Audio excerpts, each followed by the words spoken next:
हर हर महादेव।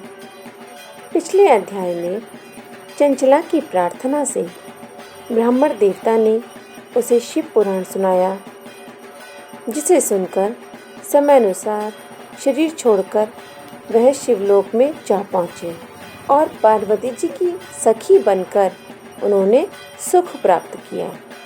अब आगे।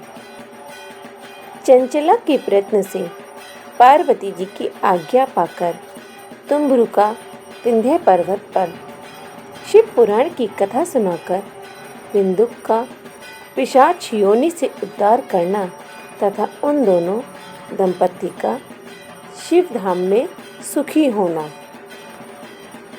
चंचला के प्रयत्न से पार्वती जी की आज्ञा पाकर तुम्बरुका विंध्य पर्वत पर शिव पुराण की कथा सुनाकर विंदुक का पिशाच योनि से उद्धार करना तथा उन दोनों दंपति का शिव धाम में सुखी होना।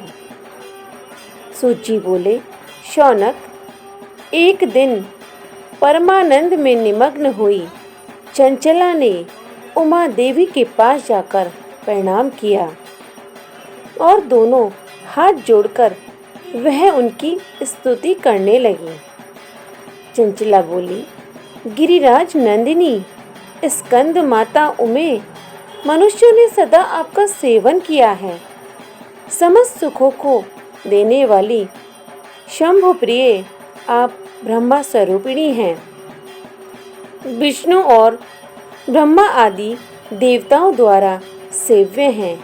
आप ही सगुणा और निर्गुणा हैं तथा आप ही सूक्ष्मा सच्चिदानंद स्वरूपिणी आद्या प्रकृति हैं। आप ही संसार की सृष्टि, पालन और संहार करने वाली हैं। तीनों गुणों का आश्रय भी आप ही हैं। ब्रह्मा, विष्णु और महेश्वर, इन तीनों देवताओं का आवास स्थान तथा उनकी उत्तम प्रतिष्ठा करने वाली पराशक्ति आप ही हैं। सूत जी कहते हैं, शौनक, जिसे सद्गति प्राप्त हो चुकी थी वह चंचला इस प्रकार महेश्वर पत्नी उमा की स्तुति करके सिर झुकाए चुप हो गई। उसके नेत्रों में प्रेम के आंसू उमड़ आए थे। तब करुणा से भरी हुई शंकर प्रिया भक्त वत्सला पार्वती देवी ने चंचला को संबोधित करके बड़े प्रेम से इस प्रकार कहा।